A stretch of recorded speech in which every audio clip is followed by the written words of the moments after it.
6월 달에 선생님 만평 중에서 진짜 많이 나오는 게 또 뭐냐면, 나 이번 만평 보고 놀랬어. 좀.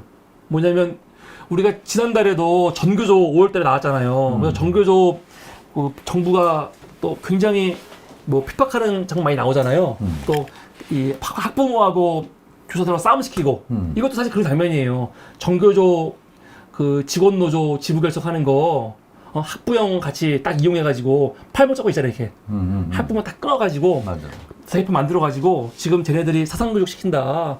아이들한테 이 의식화 교육 시키면서 하면서 학부형 지금 데리고 못하게 막는 거거든요. 그런데 선생님이 이게 6월 14일 그림. 그런데 어떤 그림이 있냐면 6월 17일 날 아이들이 고3 아이들이거든요. 자기 담임 선생님, 자기네 학교 선생님이 이 정교조 관련해가지고 직위해제, 파면, 구속 이거 되니까 애들이 학교에서 뛰어내렸어. 2명이, 고3이. 그래서 선생님이 이거 가지고 쓰신 그림이거든요. 선생님 돌려주세요. 이게 6월 17일. 이 그림은 네. 나한테 개인적으로 특별한 사연이 있는데 예. 우리 아버님이 오랫동안 병석에 계시다가 돌아가셨어. 네. 또 교사셨잖아요. 교사 하시다가 몸이 아파가지고 그 부산에 와서 만화방을 하게 됐어. 그리고 만화방하고 뭐 팥빙수도 하고 이렇게 쭉 하시다가 투병 생활을 오래 하셨는데 1989년에 그때는 이제 고향으로 갔어. 울산에 가서 또 분식집을 했어. 하면서 또 악화되셔가지고 간경화였지. 그래서 돌아가신 거야. 돌아가셔서 내가 내려갔지. 내가 근데 그때는 언론사는 만평은 쉬지 않는 걸로 되어 있었어. 우리 때는 일요일은 쉬었지만 일요일만 쉬고 휴가나 이런 거 전혀 없어요. 우리 선배들은 일요일도 안 쉬었어. 신문이 나오면 무조건 만화는 실어야 되는 줄 알았어. 그래서 아마 토요일에 2개 그리고 그랬을 거야. 근데 우리 때도 휴가가 없었어. 휴가라는 자체가 없은 거야. 그래서 이제 내가 아버님이 돌아가셨을 때 그때는 한겨레 신문사 만평을 쉬면 안 된다고 생각하고 누구나. 그래서 그때 상복을 입고 그린 거야. 상복을 입고 그리면서. 그럼 이때가 상중이었어, 선생님? 상중이지. 상중에 아버님 이거 상복을 입고 네.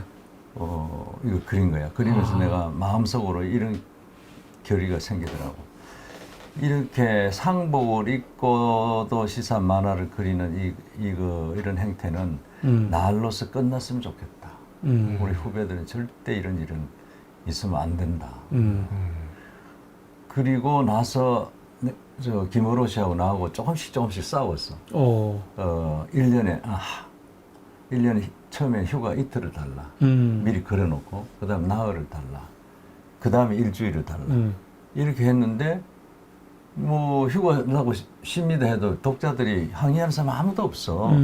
그래서 일주일 휴가를 몇 년 동안에 걸쳐서 얻어낸 거예요.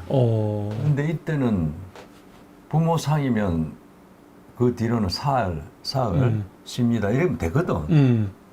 근데 그때는 그걸 몰랐던 거야. 그렇구나. 절대 빠지면 안 된다. 빠지면 안 된다.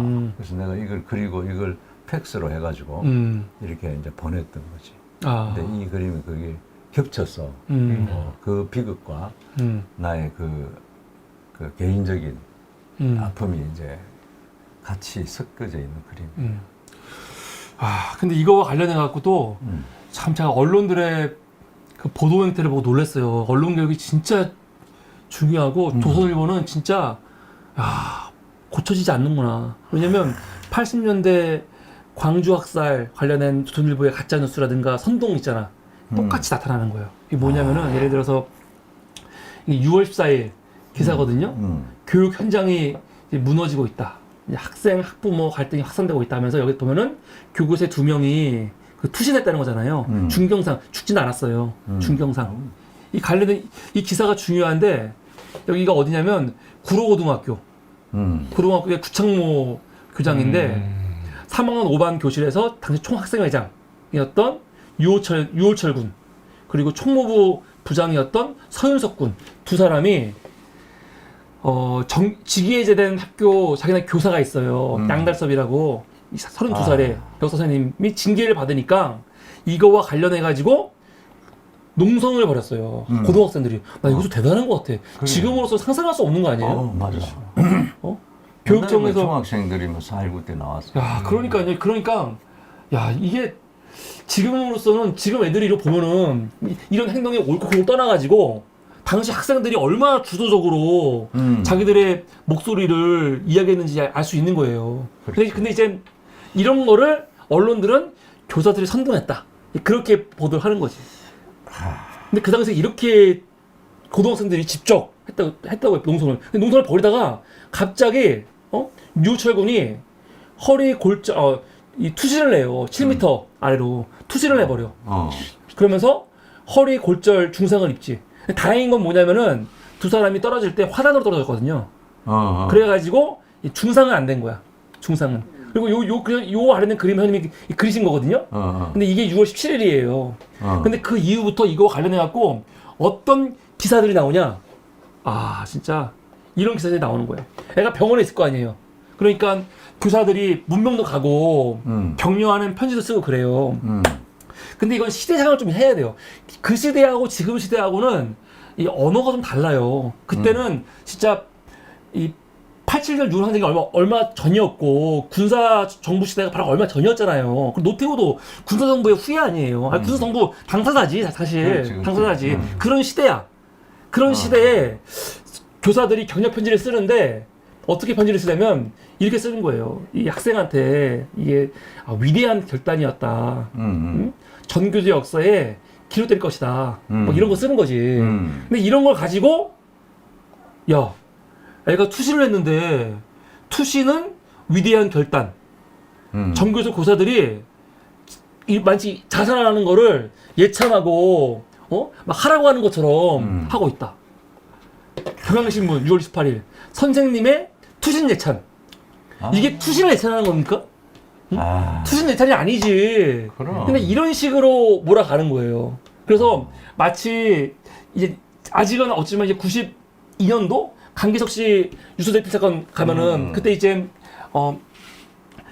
대학생들이 분신 많이 하잖아요. 그래. 그럴 때 비슷한 거 쓰거든. 그때는 뭐냐면 동료들이 그러니까. 죽음을 몰아붙였다.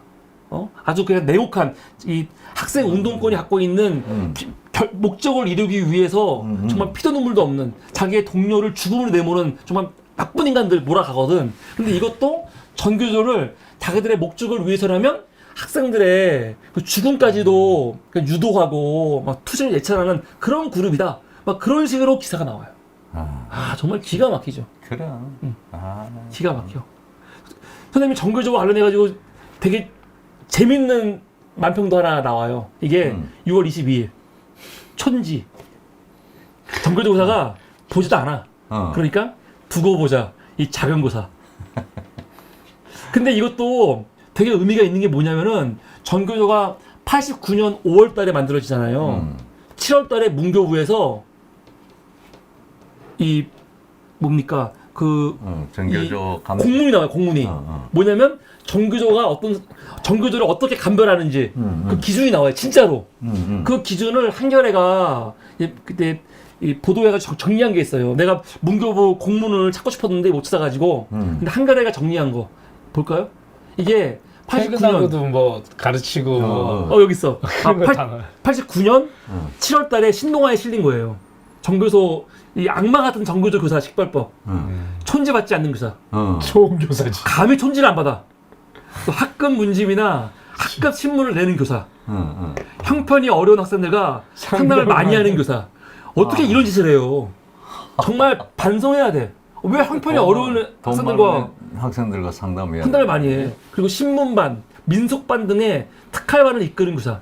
그러니까 민속반 같은 거 하면 안 되는 거야. 전통 문화 강조하면 안 되지. 동아리 이런 거 이제 대학생하고 연대시키고 막 그러니까 그러면 하면 지나치게 열심히 가르치려는 교사. 퇴근 후에도 막 그러니까 왜 열심히 해.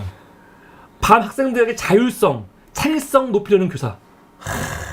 탈춤, 민요, 노래, 연극 가르치는 교사. 그러니까 저기 대학생들 동아리 그러니까요. 연결시켜주는 거 그런. 생활 한복 입히고 풍물패 조직하는 교사. 정말 부끄러운 거 아니에요? 저도 제가 한복 자체를 안 입지만 그렇다고 해서 한복 입히고 입히고 입고. 입고 선생님들이 한복 입고 풍물패 조직하는 교사. 야. 직원회의에서 원리 원칙 따지는 교사. 아 너무 좋은. 아이들한테 인기 많은 교사. 자기 자리 청소 잘하는 교사. 뭐야. 왜냐면 학생 시켜야 되거든. 근데 정규직 교사들은 자기들이 다 청소하니까 기본이 안 되는 거지. 학부모 상담 자주 하는 교사. 사고 친 학생을 정학 같은 거 반대하는 교사. 한겨레 신문이나 경향신문 보는 교사. 이게 이거 이게 무슨 빨갱이 18법 뭐 이런 것처럼. 급이야 이게. 근데 이거는 너무 어이가 없잖아. 여기서 나쁜 게 뭐가 있어? 지금 이게 전부 다 장려하는 거지. 그렇죠. 장려해야 되는 거고. 그러면 하나하나 다 좋은 거잖아. 그럼 이 좋은 걸 하는 게 정규직 교사라면 좋은 거 아니에요? 그렇죠. 그렇지. 나는 이 공무원 쓰면서도 얘네들이 자괴감이 도대체 들죠. 무슨 마음으로 썼을까 이해가 좀 안 돼요. 옛날에는 당연히 정상적인 교사는 천지를 받고. 또 뭐 권위적이었고. 애들 상담 이런 거 잘 안 해주고 그 다음에 칼퇴근하고 그 다음에는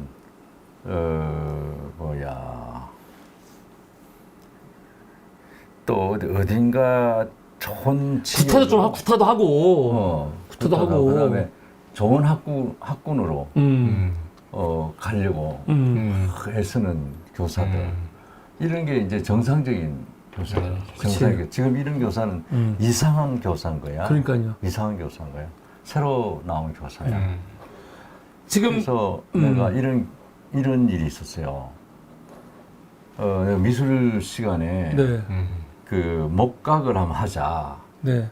그래서 아이들한테 이 피나무를 그 단체 주문을 했어.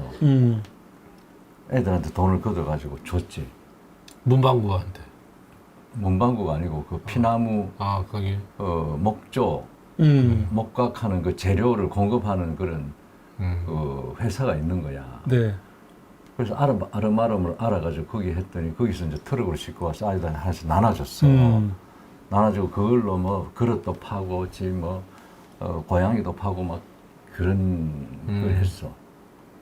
그리고 난 뒤에 가면서. 그 목각 그 공급한 그 업자가 나한테 와가지고 봉투를 주는 거야. 봉투를. 그래서 내가 이거 왜 주냐? 안 받는다. 이랬거든. 이거 나는 물건을 팔아주니까. 네. 자기들한테 팔아주니까 네. 봉투를 주는 거예요. 네. 나는 이게 뭐냐 해서 하지 마라 그랬거든. 네. 그러니까 나를 보는 거야. 이상하게 보는 거지. 저런 전교조가 있나? 그렇지. 네. 야, 자기는 이런 사람을 처음 본대. 처음 본다. 나도 나 혼자만 안 받았다는 건가? 그래가지고 둘이 참 쳐다보고 있었어. 그러니까 그때는 교사들도 박봉이고 옛날에 교사들이 박봉이었거든. 그러니까 그런 걸로 해야 살아가는 면도 있었어. 그래서 이게 뭐 너무나 모든 공무원들이 다 돈 뜯고 그렇죠. 그 다음에 뭐 교통 경찰 뜯고 그렇죠. 또 뭐 사무소, 업사무소, 면사무소 이런 데서는 급행여도 뭔가 꼬투리 잡아서 뜯고 경찰도 뭔가 꼬투리 잡아서 뜯고 그런 걸로 살아가던 우리 시대였어. 70년대, 80년대까지도 그런 거야. 그렇죠. 미술 같은 경우에 또 재료비 돈이 많이 들잖아요. 근데 이제 한 학급이 지금은 뭐 20명밖에 안 되지만 예전에는 50명, 60명 됐었고 그게 12반이면 얼마예요? 어마어마하네. 그렇죠. 그게 전교생으로 따지면은 그 사람한테는 돌아오는 게 엄청나게 크죠. 그러네요. 진짜. 네. 그 대량으로 이제 판매를 하니까. 대학 같은 경우는 교재 같은 거. 그렇죠. 이번에는 요책 한번 읽자. 이거 이 책 읽고 서평 하나 써? 이러면 그 책은 대박 나는 거지. 그렇지. 진짜. 그러니까. 그래서 내가 교양학부 해가지고 전체 다 예. 필수, 교양 필수를 해가지고. 총장이 아니라 그냥 모든 학생한테 이 책은 사서 읽으세요. 이렇게. 충격을 받았어요. 네. 그때 충격을 받고. 근데 그때 정교조에서 천지 거부 이걸 내세웠단 말이에요. 네. 내세우니까 좋아하는 사람도 있지만 안 좋아하는 사람도 그렇죠. 많이 있었지. 참 그 정교조 식별법에 천지를 그대로 안 받는 교사, 정교조 수상하고. 이게 좀. 근데 여기 보면은 이 아줌마가 촌지 안 맞는 거에 대해서 선생님 존경스럽다 그게 아니잖아요. 기분 부들부들 나빠요. 떨고 막 분노하잖아. 오히려 안 받으니까. 안 받으면 야 정말 저 선생님은 진짜구나라고 해야 되는데 그게 아닌 거예요. 이 자경교사 두고 보자. 근데 이렇게 마음 먹으신 분들이 진짜 많았을 것 같아. 많죠. 오히려 제가 돈을 받아야 되는데. 그러니까 이제 조금 가난한 이게 내 상상인데 가난한 학부모들은 야 이거 천지를 안 주면은 우리 아이가 불이익을 받지 않을까. 그러면 이거를 그런데 얼마나 줘야 될지, 어떻게 줘야 될지, 꽃바구니에 넣어야 될지, 와이셔츠에 밑에 넣어야 넣어야 될지 이런 고민을 하는 거야. 근데 이거는 굉장히 부유한 학부모라고 봐야지. 그렇죠. 이 사람은 그 돈이 중요한 게 이게 돈이 있으니까 탁 주고 자기 마음대로 하려고 자기 손아귀에 놀게 하려고 하는데 이게 안 되는 거야. 그러면 이제 빨갱이야. 근데 그림이 정말 기가 막힌 게 저는 디테일한 게 얼굴이 빨개진 거 아니에요. 그렇죠. 그러니까 모욕감을 느낀 거지. 그렇지. 그냥 안 죽은 게 아니라 그냥 이분은 되게 사람이 자기의 치부가 드러나면은 막 오히려 부끄러운 게 아니고 모욕감을 느낄 때가 있잖아요. 그런 것 같아. 이걸 안 받으니까 절레절레 그렇지. 하니까 막 모욕감을 느끼는 손도 거야. 이러고 있는. 그러니까. 그래서 정교조 관련된 그림들이 이렇게 있습니다. 우리 댓글창에 있는 댓글은 이슈가 다 끝난 다음에 그때문에 제가 읽겠습니다. 왜냐면 방송 보면서 댓글 답변을 하면은 방송 진행을 못 해요. 그러니까 방송 큰 이슈 끝나고 나서 중간에 한 번씩 들어가도록 하겠습니다. 근데 정교조 관련해 가지고 또 중요한 그림이 하나 나와요. 이것도 굉장히 가슴 아픈 그림이야. 뭐냐면 6월 28일 날 전교조 딸 그래서 정교조여서 빰 맞고 직위해제된 딸이 있는데 그 딸 아버지가 목을 맸어요. 아버지가 그 사진이에요. 내 딸은 빨갱이냐. 내 딸이 빨갱이냐, 빰 맞고 직위해제 이런 일이 있었어요. 맞아, 근데 맞아. 더 황당한 건 뭔지 아세요? 이 아버지의 죽음을 쓴 기사를 내가 좀 찾아봤거든요. 나 너무 놀랐어. 왜 놀랐냐면요. 나 진짜 기가 막혀갖고. 이게 6월 17일 날 동아일보에 난 기사거든요. 정교조 관련 딸, 해직 비관, 아버지 목매서 자살했다. 기사 나오잖아요. 그래, 근데 맞아. 이제 요 기사의 내용이 중요한데, 아버지가 딸이 결국 학교에서 교장한테 폭행을 당한 거야. 그래서 아버지가 학교로 가갖고 따진 거죠. 교장은 난 때린 적 없다고 하면서 그 따님이 앞으로 정교조 탈퇴하고 열심히 하겠다고 하면은 다시 출근시키겠다. 막 그렇게 얘기를 해요. 그런데 결국은 이런 게 안 되는 거지. 그러다가 나중에 아버지가 딸과 관련해가지고 비관하는 거야 이렇게. 그래서 결국 그래서 자살하는 거예요. 격분해가지고. 그래서 요 기사를 보면은 아버지가 왜 격분한 거냐면 딸이 학교에서 당한 거 있잖아요. 그렇지. 교장한테. 여기 보면 알겠지만 이 교사 교장이 이 교사의 머리채를 잡아당기는 등 폭행을 해 전치 2주의 상처를 입혔다고 주장. 이 교장과 교감 등은 공개 사과하고 교원노조 가입 교사들에게 대한 징계 조치를 철회하라 말하거든요. 그러니까 머리 잡고 때리고 했다는 거야. 그래서 아버지가 그거에 대한 비관 때문에 자살했다는 게 당시 기사거든요. 선생님도 그 그림을 그리신 게 이런 관점에서 그리신 거예요. 그렇죠? 이런 관점에서 아버지의 억울함. 그런데 경향신문이 똑같은 날 기사를 썼거든요. 그 교조주도 딸 직위해제 아버지 목매 자살. 근데 아버지가 왜 자살했냐? 그 아버지 자살한 이유가 뭐냐면 자신의 만류에도 딸이 끝내 노조 활동을 포기하지 않아가지고 줄지게 당하자 자살했다는 거예요. 근데 야. 이거는 누구 책임이라는 거야? 딸 딸 때문에 아, 정교조 딸 때문에 딸이 너무 속상해갖고 아버지가 화가 나갖고 목매했다는 논조인 거야. 이런 야, 난 놀랬어요. 경향시 매일경제구나. 이건 매일경제. 경향 매일경제. 야, 더러운. 근데 매일경제 새끼들이 되게 심해요. 여기가. 아, 당시 이런 식으로 기사가 나온 거야. 이 새끼 그래야 되겠네. 그러니까 똑같은 내용을 음. 당시에 그러니까 똑같은 거야. 우리가 뭐 이때 막 광주 청문회 하고 있고 막 그랬던 쳐도 광주 학살과 관련된 기자들의 이 만행 있죠. 그런 게 모양만 다르지 똑같이 벌어지고 있는 거야. 사실요. 와, 난 정말 기가 막히더라고요. 이 언론이 이게 얼마나 어. 중요한지 이렇게 말하고 저렇게 그러니까요. 말하에 따라서 그 윤명의원 관련해서도 무슨 문제 생기면 무조건 돈 문제부터 얘기를 다 한 다음에 얘기하고 그러니까. 지금 조국 장관님 저기 어. 아내분 정경심 교수도 이번에 나오시잖아요. 이번에 특사로 네, 나오신 아니 가석방. 가석방 되잖아요. 가석방 되는데 그 앞에 무슨 문구가 붙냐면 무슨 범죄 비리를 얘기를 하는 거야. 아, 그걸 먼저 얘기하고 가석방. 아. 아주 더러운. 선생님이 그림에 여기에 내 딸이 빨갱이냐 빤 맞고 지기에 이제 이걸 쓰신 이유는 선생님도 이게 당연히 아버지가 딸의 억울함 때문에 그렇지. 목숨을 껐다는 거지. 그리고 여기 밑에 어. 저 김대중, 어. 김영삼 다들 이 김종필이하고. 근데 김종필은 저쪽이고. 그러니까 당시 이게 당연한 거였다고 이 의식이. 음. 근데 어떻게 매일경제는 이 아버지가 딸 때문에 열받아갖고 모맹어처럼 이렇게 기사를 쓰냐고요, 정말. 우리 딸이 빨갱이다. 뭐 사람 새끼도 아니지. 언론 관련 좀 써야 되겠다. 이런 걸 예를 들어 정말 못됐죠. 정말 사악하죠. 죽음 자체를 또 짓밟고. 그러니까요. 2차 가야 네. 거야, 진짜. 그러니까요. 음. 기가 막힌 거예요. 야, 나 이 보면서도 내가 맞아요. 살이 떨리네. 내가 선생님 만평을 탁 보고 계속 옛날 기사를 보면서 아, 너무 놀래 진짜. 지금하고 똑같고 이게 얼마나 문제가 많은지 여러 가지로 이런 디테일에 들어가고 확인하니까 너무 놀라게 돼요 진짜. 아, 그래서 물론 이거 말고도 6월달에 이슈가 많았지만 가장 큰 두 가지 이슈는 사실은 정규조 이슈가 제일 컸고 근데 제가 봤을 때는 아까 소속제 그 이슈도 한국 정치사로 봤을 때는 굉장히 큰 사건이었다. 3당 합당이 그걸로 그렇죠, 인해서 그렇죠. 생겼으니까. 그래서 그 두 가지 이슈를